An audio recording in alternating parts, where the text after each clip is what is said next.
All right, everyone. We're back after 2 weeks away. And,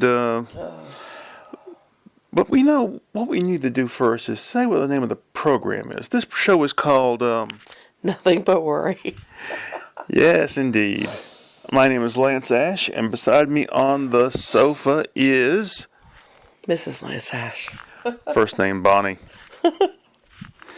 And so today is the 26th. Boxing Day. They gave everybody Christmas off. But I was sick. So I was also off on Christmas Eve as well, or the day before anyway. So I worked, last week I worked 2 days, then I was off 2 days, and then I had work last night. Still sick, and it was a horrible, horrible night.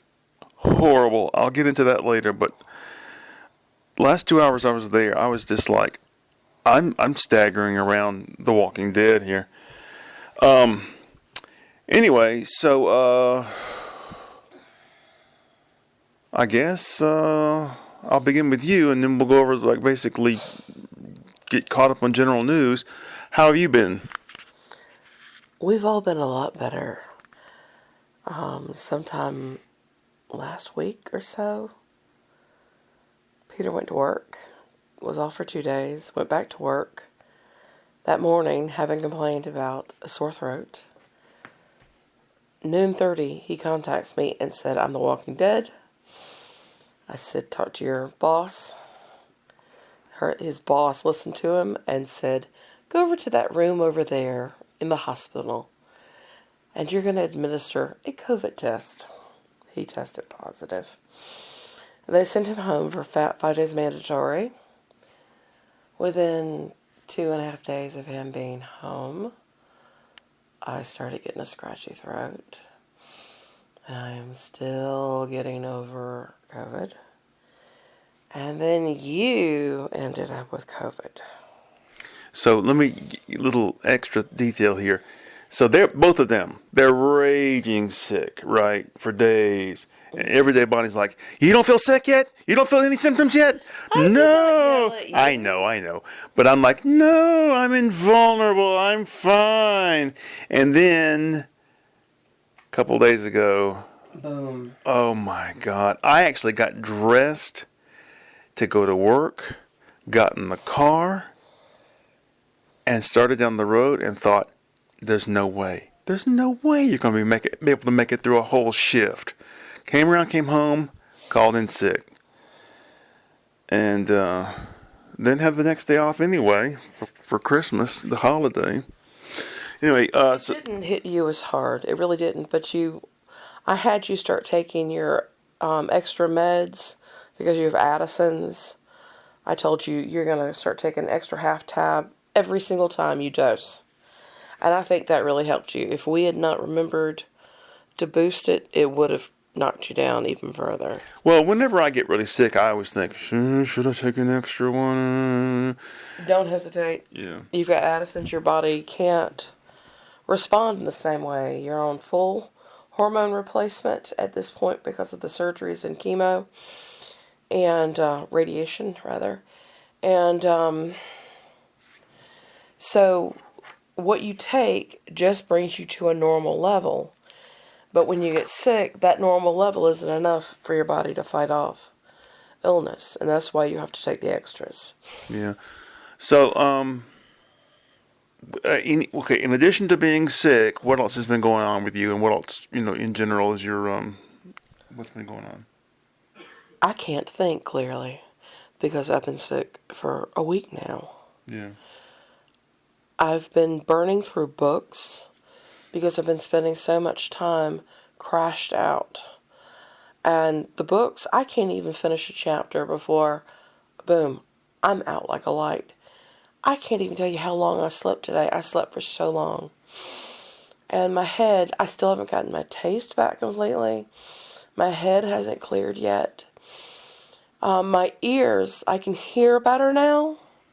For a while, at one point you come out and you go, you need to turn that down. Like, I can barely hear it. I had on the subtitles, and I'm reading it because I can barely hear it. I went to check the volume. The computer's all the way up. The site is all the way up. And everything is like listening from the bottom of a well. Just whoa, whoa, whoa. And I'm trying to sleep in my room, and I can hear it through the wall. So anyway, yeah, I wasn't as sick. I wasn't sick, but just maybe 3 days. But it was pretty bad how I felt.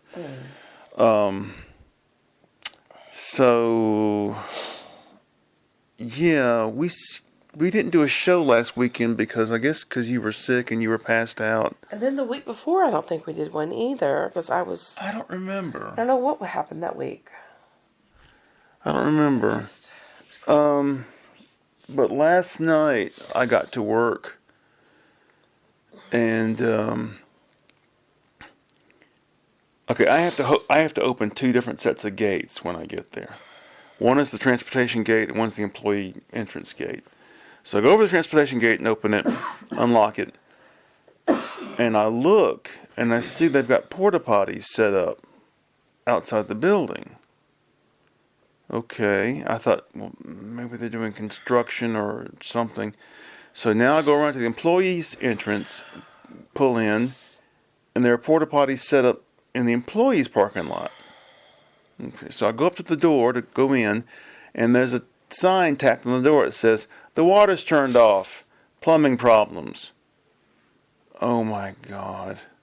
So The last time you were there was standing water on the floors of the bathroom, wasn't there?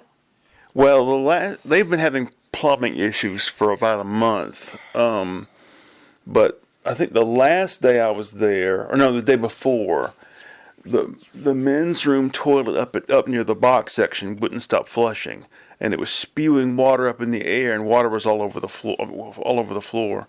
Jesus. But How many people work in that building? Oh, I mean, altogether, maybe 200.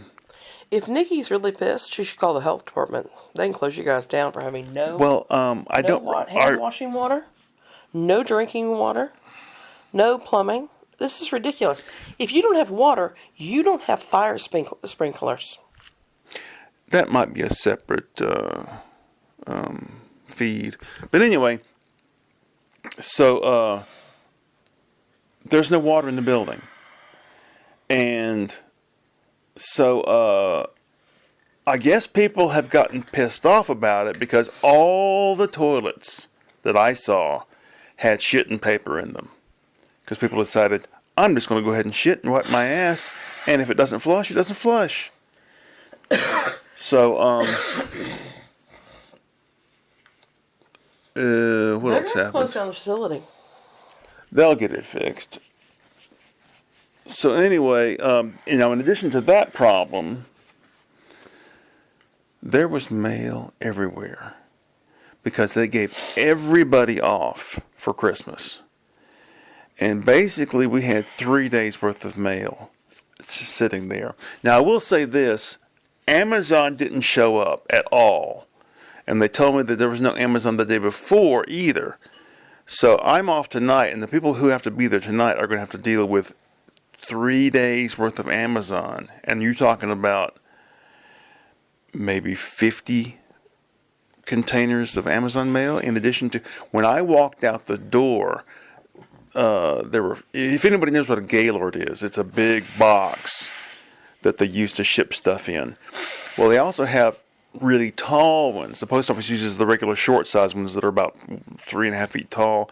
They also use the tall ones that are like 6 foot something tall. There were 40 tall Gaylords of mail still to be worked when I left this morning. And I'm just like, good luck.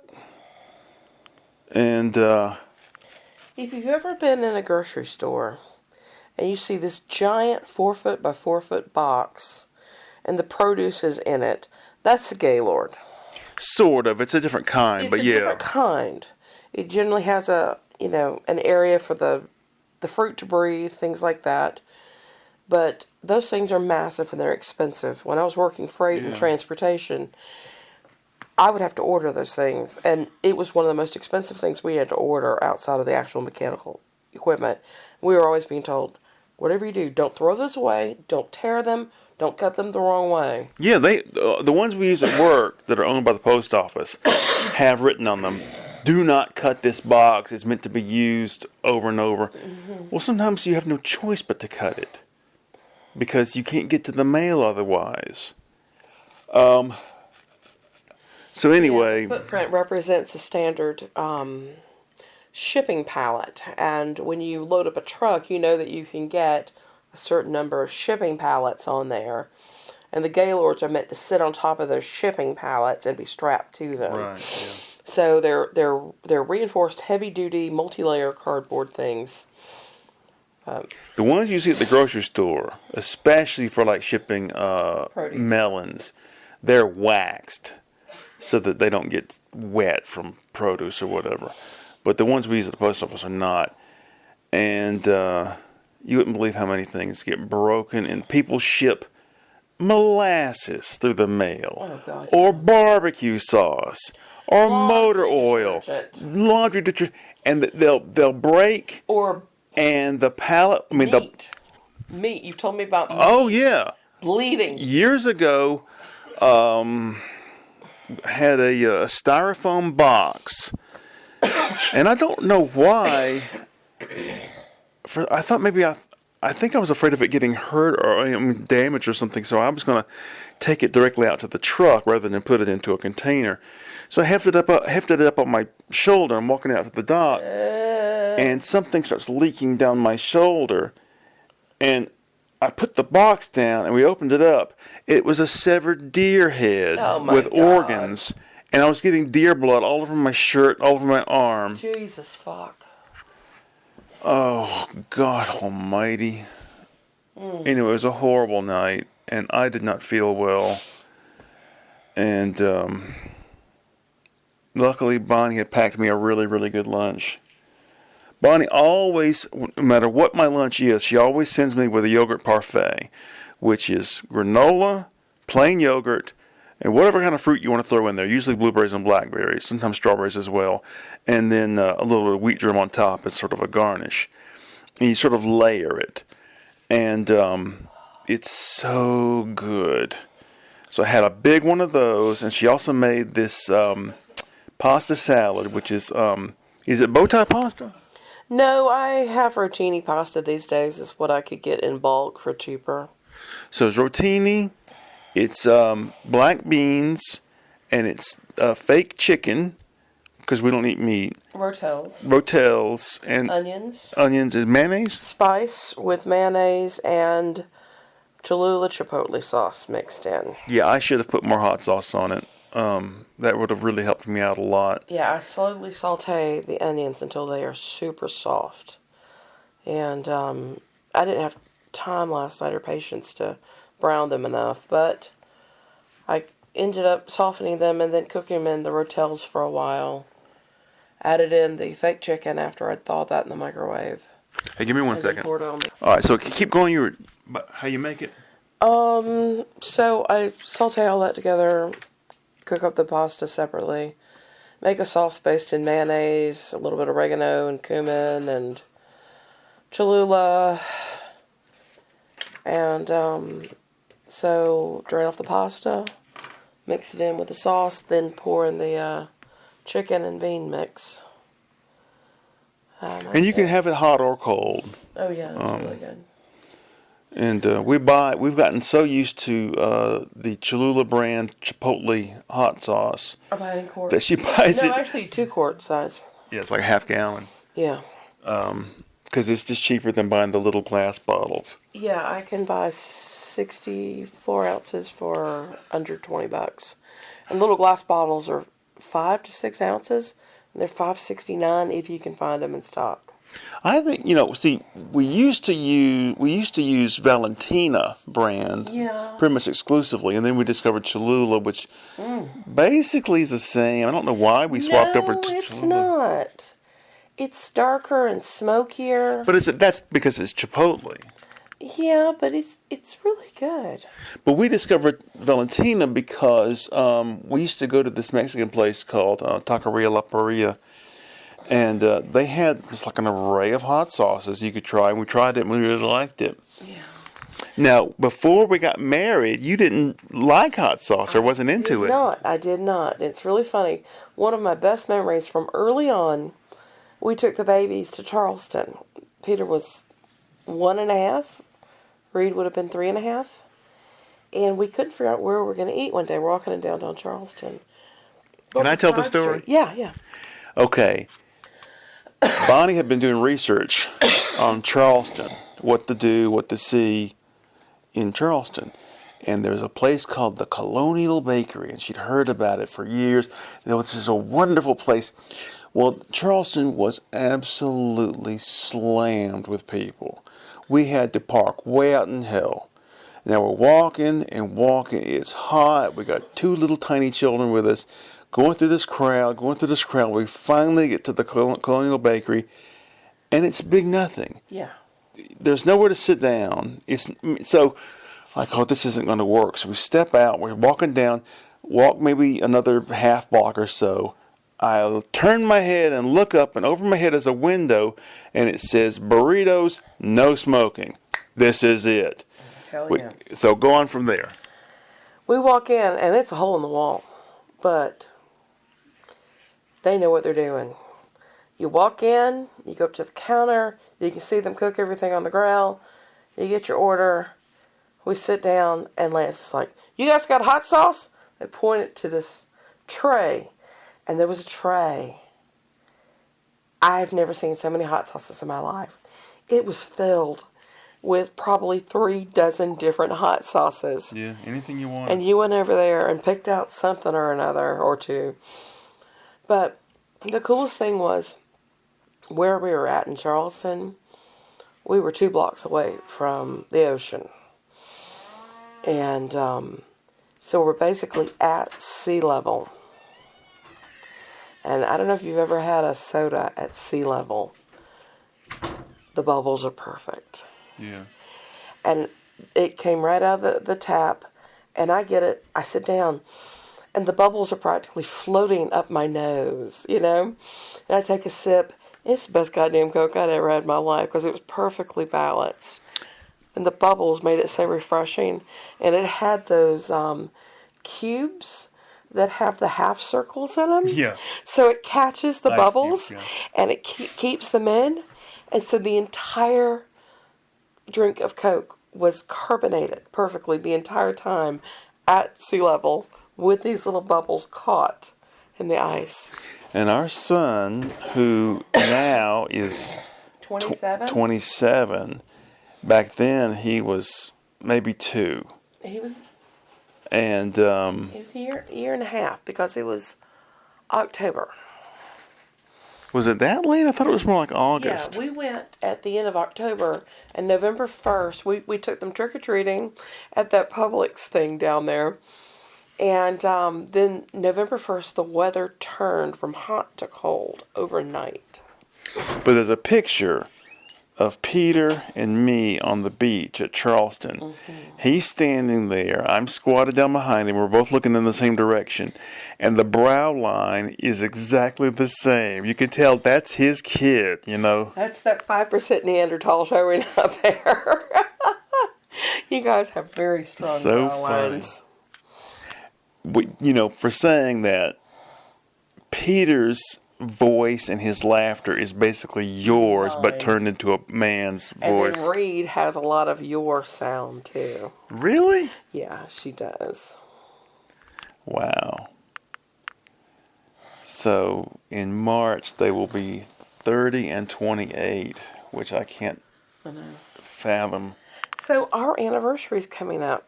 And last year we didn't do anything really for our anniversary. Not much. And you have been talking about us getting away. Mm-hmm. It's our anniversary. It's Mother's Day. It'll be springtime. Would You you wanna- go get another cottage? Go somewhere and do something in May. Yeah, that'd be Let's put in great. for some time. I'm not going to worry about it so much anymore. I mean, Well, I mean, it was I very would affordable last really, time. It was $250 a night for the cottage. I would really love to get. But I mean, we could try something new too. Well, if you could find a cottage at a place similar, we don't have to go to the same state park, but Yeah, because that'd be they've got great. them everywhere. They're different prices, but Make sure it's got the same amenities and same quality as that one, because that one was just more than I expected. It was just. that one was a lot nicer than some of the other ones. Yeah. But they do have this one place that's $1,000 a night. But Well, we don't want that. well, it also sleeps like 16. Yeah. Ours technically slept 8. Yeah, I mean, it was like a little house. I mean, the ceilings must have been 20-foot ceilings. Big kitchen. 2 bedrooms, 2 queen size beds in each bedroom, and then a porch that was just fabulous. Yeah, It would be nice to have a porch that was screened in. That place would have been just ideal for 2 couples. Like if we had another couple that we were friends with. I don't want to go with anybody. I want this to be our anniversary. Oh, I know that, but I'm just saying, if you had like another couple, and you could play cards, you could play game. Next time we do this, we're gonna bring some cards and some games and whatever else. We did have enough sense to bring music with us last time. We Yeah. brought a CD player and CDs, and I had books. I had puzzle games. We had no internet, no real television. I think there was like No, they had an cable. antenna. No, they had cable. They did? Yeah, they must have had 80 channels. Yeah, remember that we was all kinds of shit. No, We I did. don't. We wound up not watching nothing. Not watching nothing. Really? You want to try that again? No, I said we wound up watching nothing. Oh, okay. All right. So I'm trying to think what else has been going on. I think maybe this time we should stay longer somewhere, and we should make a point of going into town. This past spring, Reed and Andrew took off and went to someplace around Harris. What is that place? College? Young Harris? Young Harris, yeah. Yeah, that area. And they went to a couple of those antiques booths place.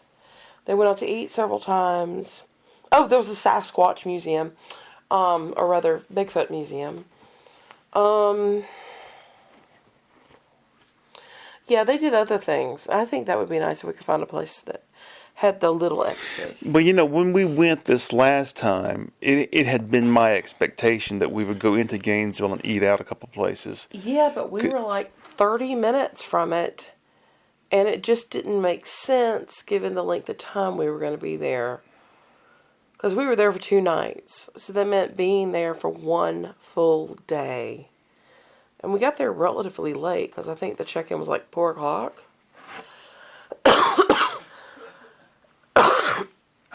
Yeah. Well, wherever we go, it's going to be north of here because southern Georgia is just an absolute wasteland. Yeah. So let me see. This is the last weekend in the year. Now, if I really busted my ass, I could get one more painting done, but I'm not going to do that. I'm just going to take it easy, and I'm going to focus more on drawing this weekend. But that being said, I did 44 paintings this year, which is unbelievable. I can't say I even read that many books this year. Jesus. You read a lot of books this year. I don't think I read 44, though. You need to start writing them down. Have a list online or something. No, I used to do that when I went through that period of all those surgeries. It was really funny because I'd sit in all these waiting rooms. And so I would just tape Pulp Fiction. I went through the entire Nero series. I went through the entire George Simenon McGray series that we owned. It's so hard to find any of his stuff in libraries now.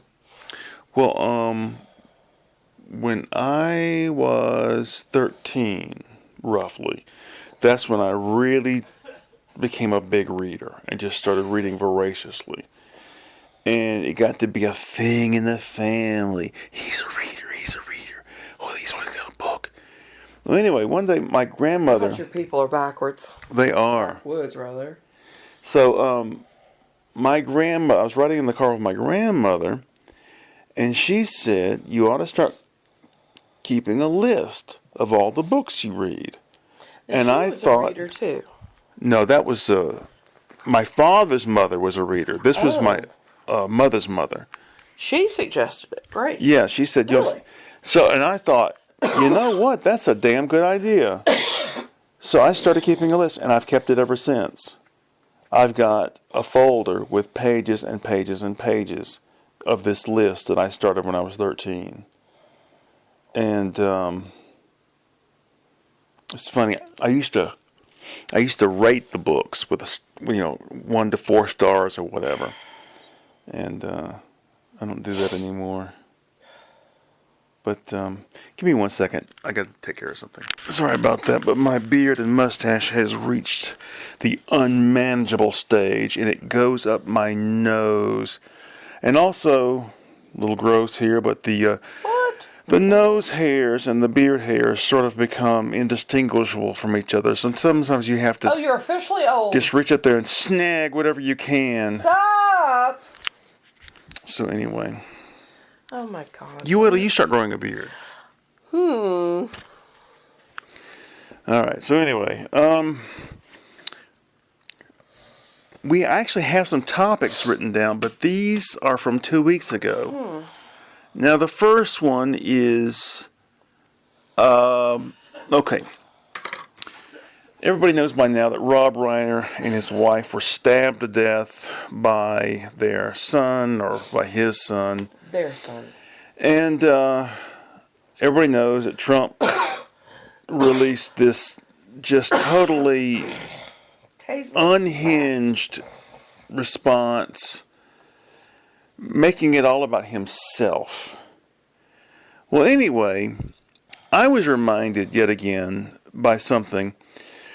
What was the first space shuttle that blew up? The Challenger or the Columbia? What was it?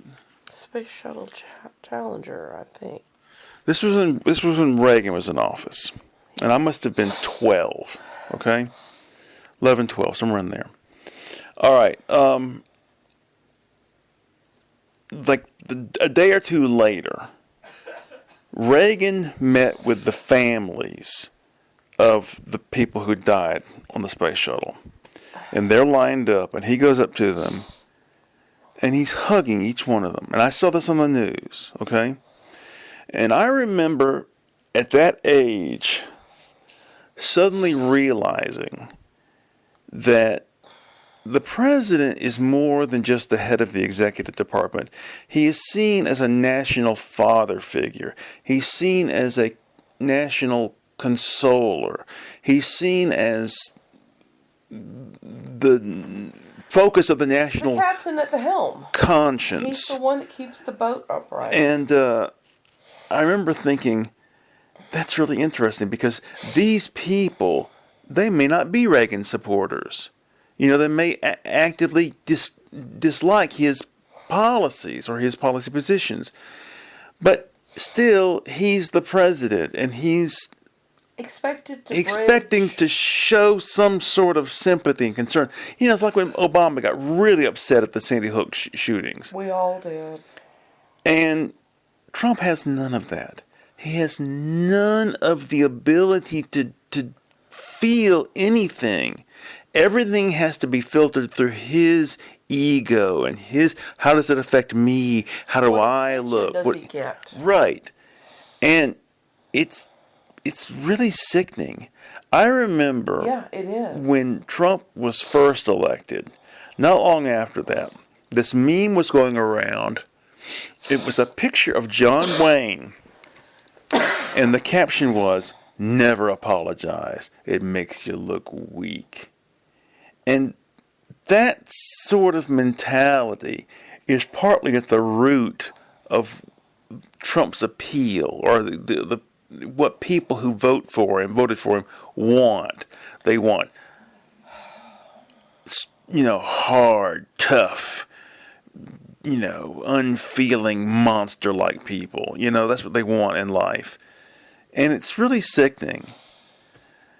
Anyway, so that was one topic. The next one was when I don't know how this got brought up, but there was something about David Brooks. How was it this was brought up? David Brooks was pictured in the Epstein files. But didn't we start talking about it before all that came up? Well, we don't like David Brooks to begin with. And he's supposedly a never-Trumper, but he's actually a Trump apologist. And he's a Trump enabler.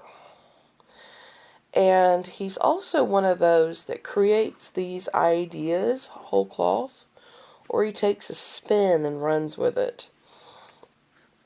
The idea of the noble working man represented by Trump. And the ideal man of morals and morality, and how it leads, ignoring that they're led by an immoral man who touts and glorifies immoral ideas. See, we watch, the only real exposure we have to him is on Friday nights. The PBS NewsHour has the little weekly news roundup with him and. I refuse to read his articles in the New York Times because I've put up with him for so long on the NewsHour. But every week he says, "Well, the economy's doing well and inflation is down." I don't know where he's getting this data, because the common man that David Brooks seems to, have so much, identification with, knows that inflation is not down. Yeah. So I'm just fed up with him. There's two economic realities in America. We've got the stock market and all of that money, and then we have the everyday normal American who is not involved in the stock market, except maybe having a pension plan that his employer provides. And the reality of his budget is, my utilities went up because the tech bros built one of their AI data centers nearby. My water's going up because there's less of it, because it's being diverted for this data center. And my clothes and my shoes have gone up because there are tariffs now on things. My groceries are gone up. My car has gone up. My loans have gone up. And for people to get up on the stage and go, "Oh, it's all lies. It's all lies." Yeah. Well, bringing up AI brings up the third topic I have written down. This is the last topic I had written down. I wrote these down, like I said, 2 weeks ago.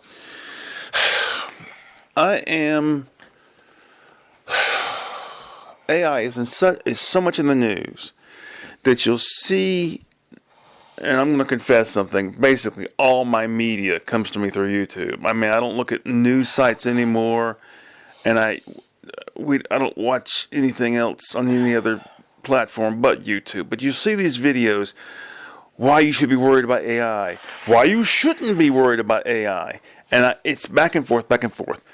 Well, here's the thing that irritates me, and I realized this a couple of days ago. Just remove the word AI from it. Just don't use that term. Don't use the term artificial intelligence. Just use the term stronger, faster computers. More ubiquitous, stronger and faster computers. Now, is there a problem? Now will there be a problem? Now is there a threat? Yes. And don't put the threat in terms of it'll decide that humanity must be destroyed, and no, don't even look at it that way. Just look at it as if it's a tool being used by the ultra rich, okay? Of course it's a threat. You're talking about a 24-hour surveillance state that won't even be run by the state. It'll be run by corporations. The flock cameras, for example. Of course. Palantir, for example. Yes. And everybody is so addicted to having his phone with him 24 hours a day that they'll know where you are. 24 hours a day. Where is he at? He's in the bathroom again. Or, we know that he went over here. And as a person who doesn't carry a phone around with him, I don't understand what other people have to have their phones with them at all times and turned on and actively engaged with them 24 hours a day. I just don't get it. How many times have we've been out and somebody's yapping on their phone and I say quite loudly, I miss phone booths.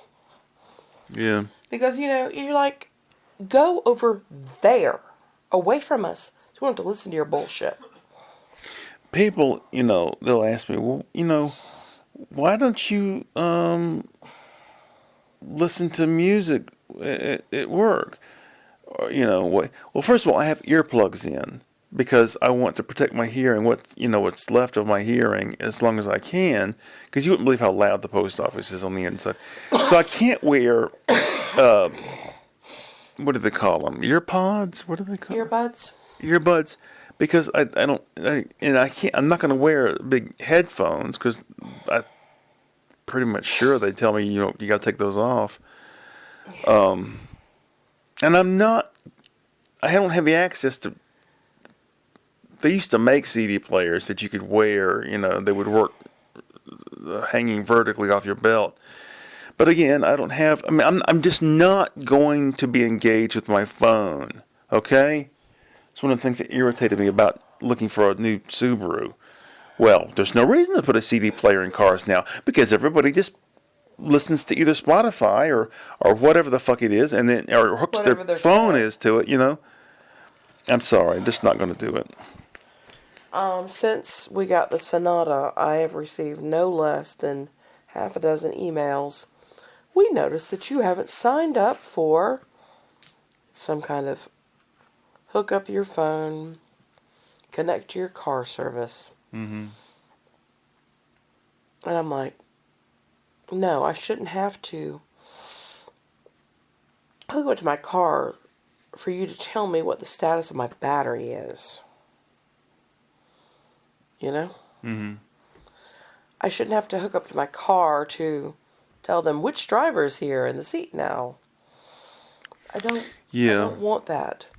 The dealership where I bought my Subaru, they had preset everything in the car for maximum appeal to the most average customer.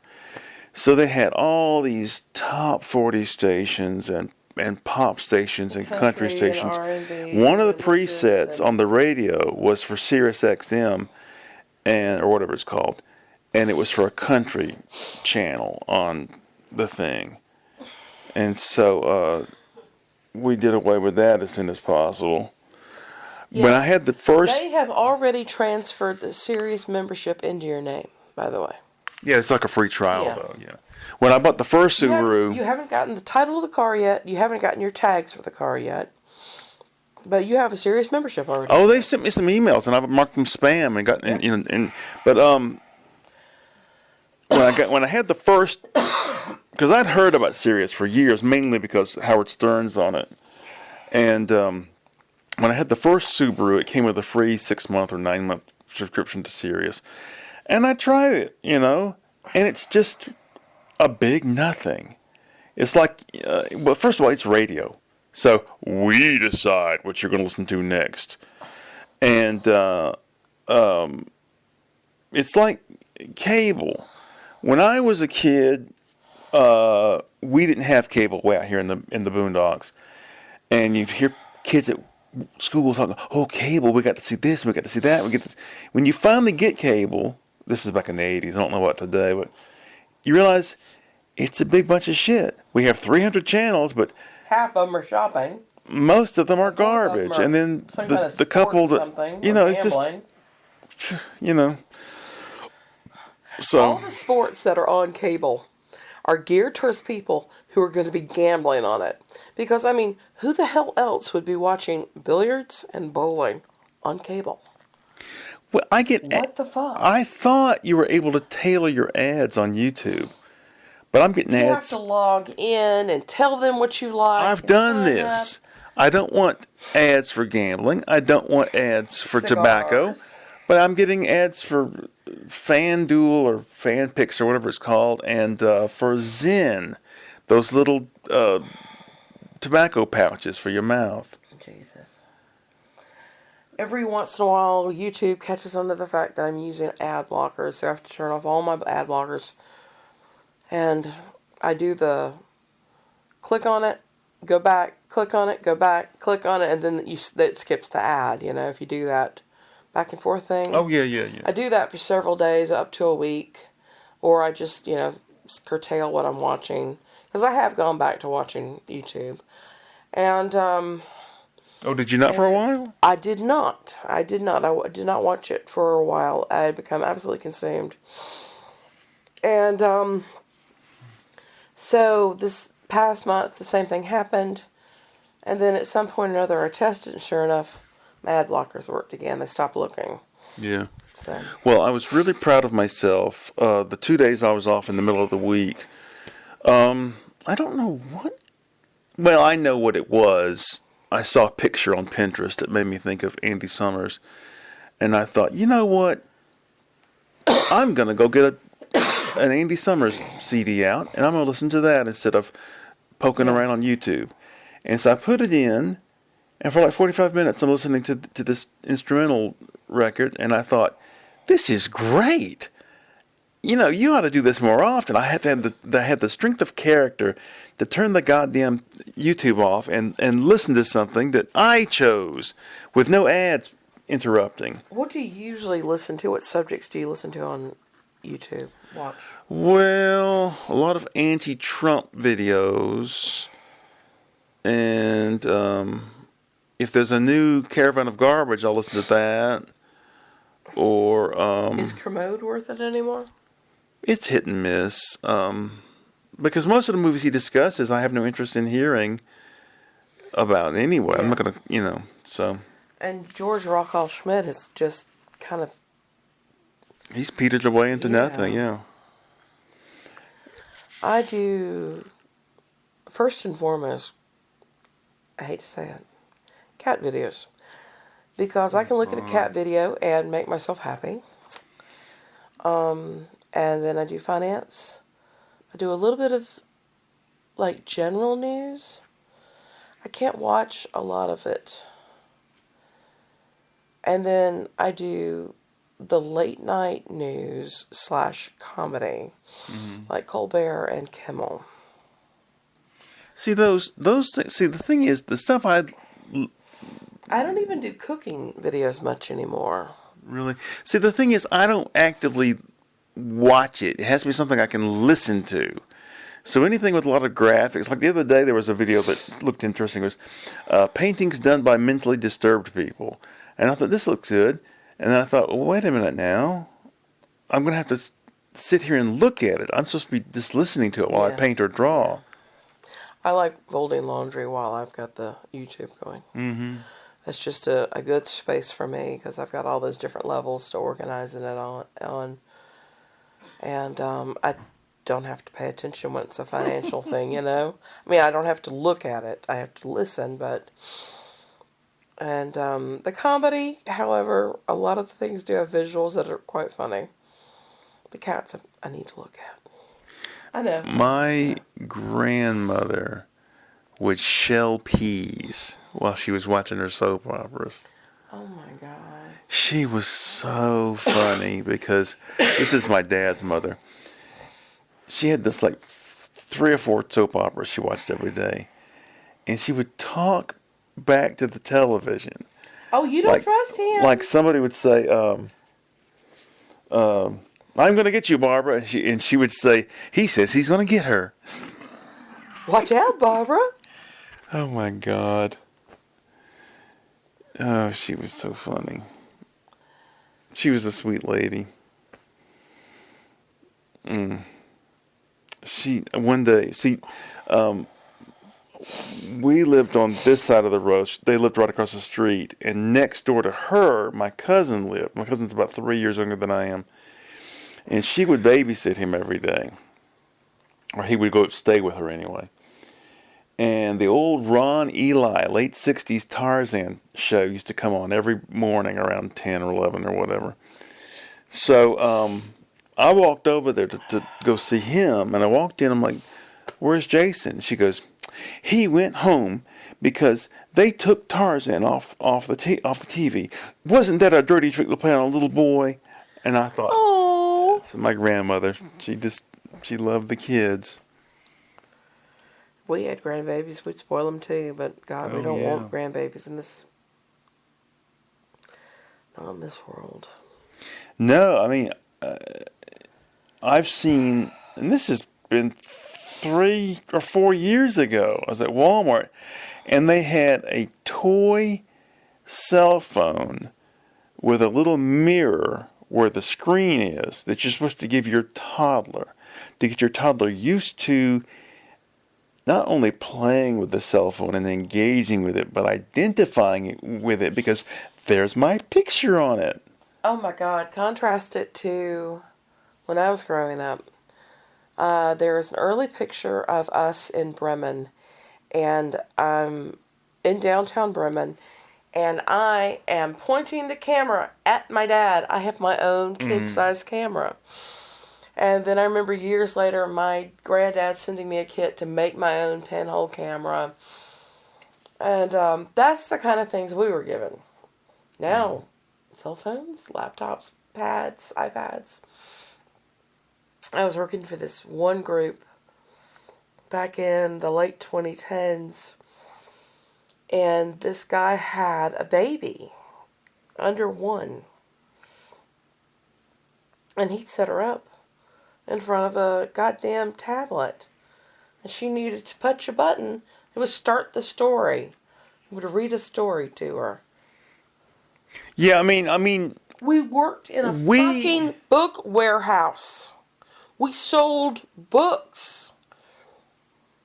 when I was a kid, it was bad enough that we watched so much television as children, but it's worse to just, here you go, kid. Here's your digital entertainment center. Bam. Learn nothing, do nothing, be nothing. I can't imagine raising kids now. No. We got I cable made- for a short while. After we'd gone to Charleston, the kids liked it. So we went, okay, we're going to get... Satellite was available at that point for us only. And, or cable or something. One of the ones was available. We did it for a couple of years. Then we moved here. We're like, we're not going to bring it with us. We just turned it off at that point. Well, And already, at that point, we were having to limit screen time on the computer. We didn't get them their own computers, I don't know, for how long. We had a family household computer. And if they wanted to get online and do the meetups with their little friends, they had a limited amount of time on the family computer. If they had a project where they typed something, it had to be on the family computer, which was at one point one or the other end of the kitchen, on either of the rooms to the other end, so I could see what was going on while I was working in the kitchen. we still had dial-up when we first moved into this house. Because I remember not being able to use the phone when somebody was on the computer. But we had children at the last possible second before all this deluge of digital dreck. We were just poor enough we couldn't afford cell phones for them. I couldn't justify spending $200 a month on cell phones. Well, I'm proud of myself. I will say this. I read to the children from the time they were little. And you read to them also. Oh, yeah. But, and We had them at library activities from the time they were born. Yeah. So they would go to story time. They would go with the summer reading programs. Reading is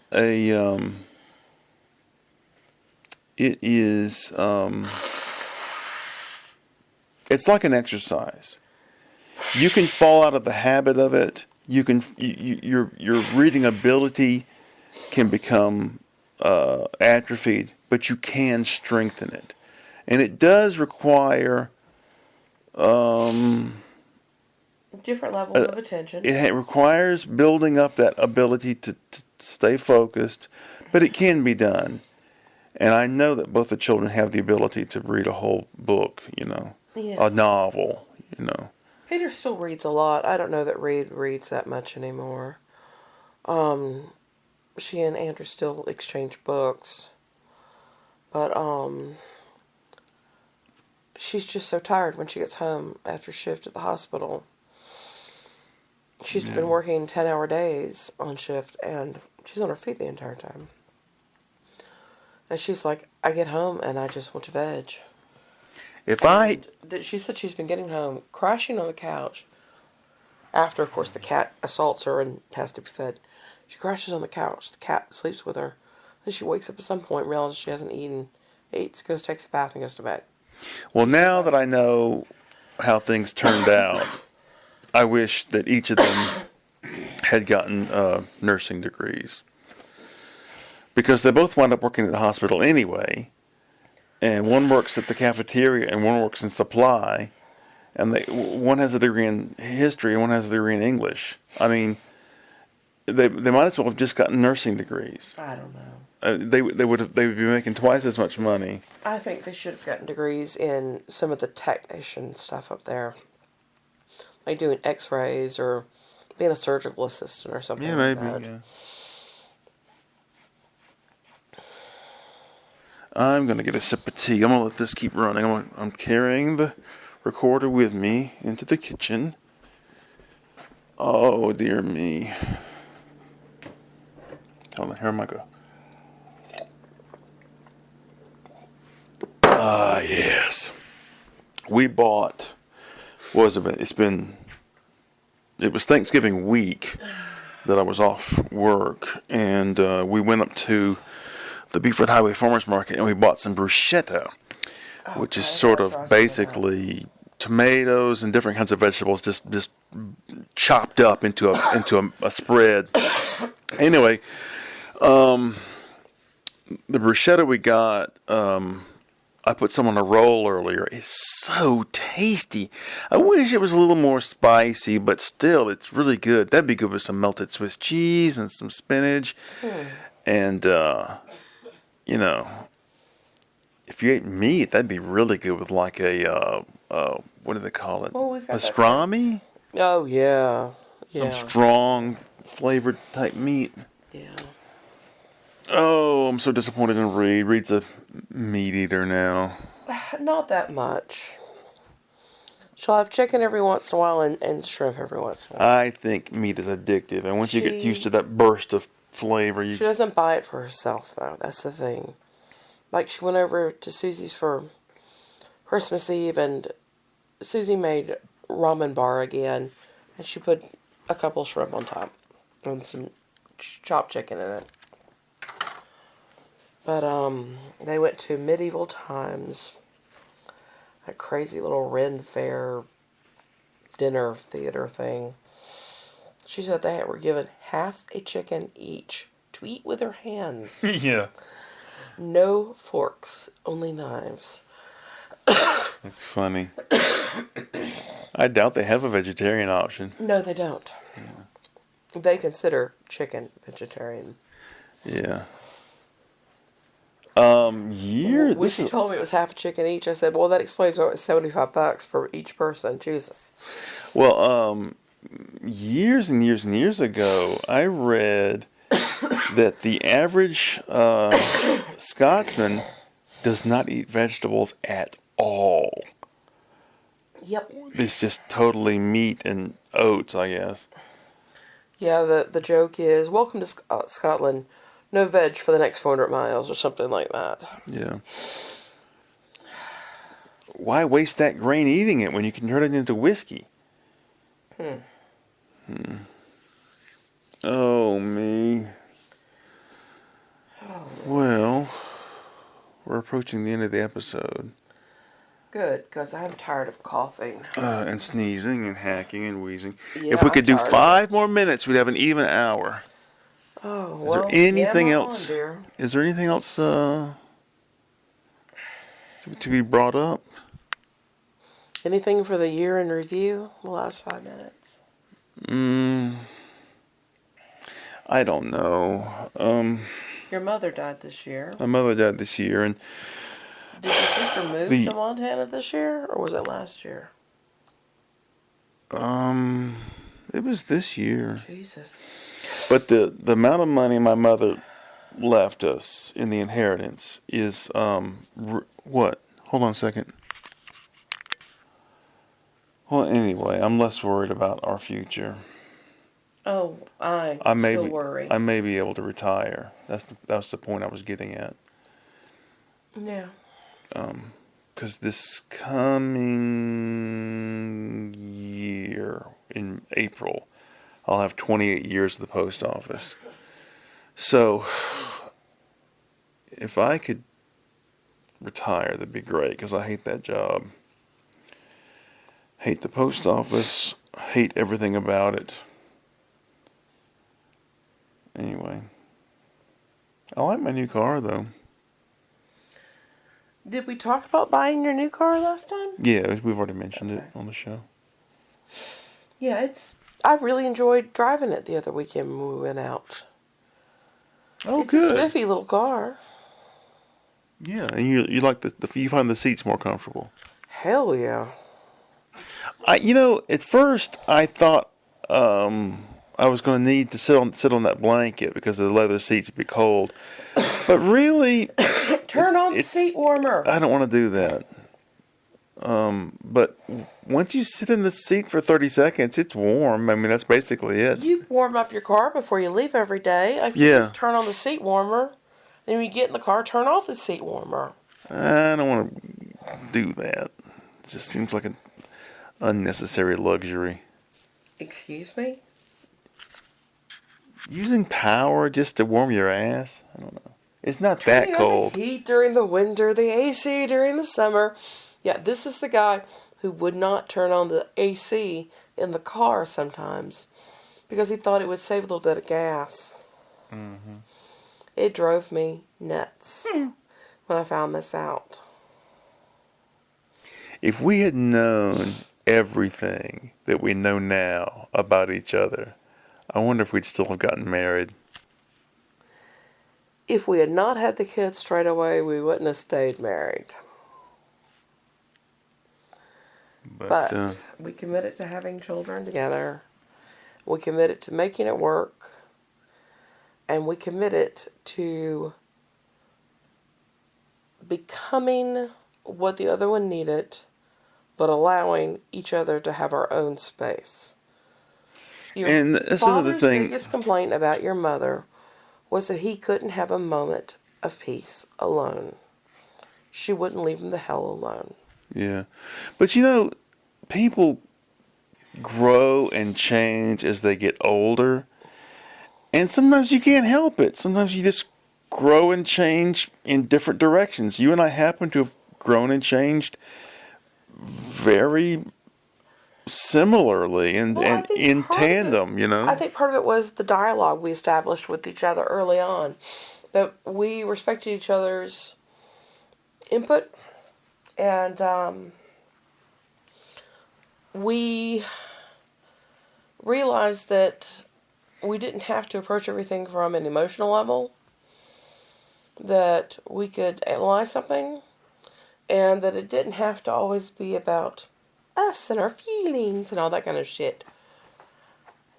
The other day, I was thinking about this woman I used to work with. Michelle drove everybody crazy. Michelle was getting married to Gary. And every Friday, if it didn't arrive by 12 o'clock, Michelle started getting upset. What's wrong, Michelle? My roses haven't arrived. He hasn't said, oh, there they are. Roses every Friday. She had these expectations. Mm-hmm. I'm sorry, it wasn't Michelle. Her name was Belinda.